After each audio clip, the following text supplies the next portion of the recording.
Twee identies verseelde gassilinders, S en R, bevat aanvanklik gasse. Ewewig word in beide gassilinders by 500°C volgens die volgende gebalanseerde vergelyking bereik. Watter een van die volgende stellings is waar by ewewig? Die korrekte antwoord is C.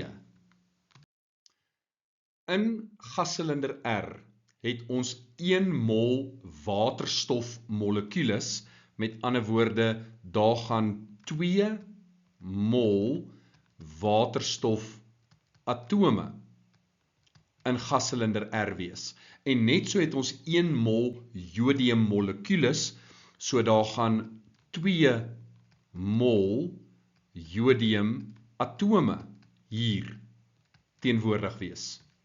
Maar kyk nou na 2 mol waterstofjodied.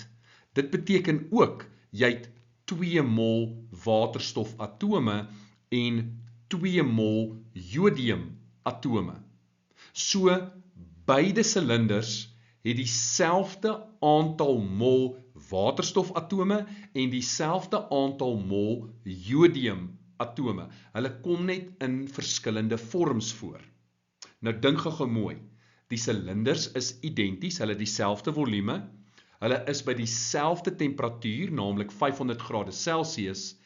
Die ewewigskonstante, wat afhang van temperatuur, gaan dus in beide silinders presies dieselfde wees.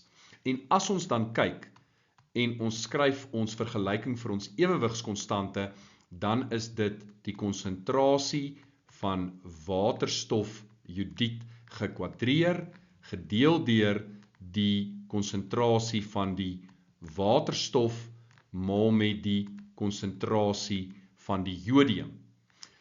Daardie waardes moet dieselfde wees in gassilinder R en in gassilinder S, ongeag of jy met die reaktante of die produkte begin het, want dit gaan verander totdat die ewewigspunt bereik word, en by die ewewigspunt gaan die hoeveelheid waterstofjodied, die hoeveelheid waterstofgas en die hoeveelheid jodiumgas presies dieselfde wees in R en in S.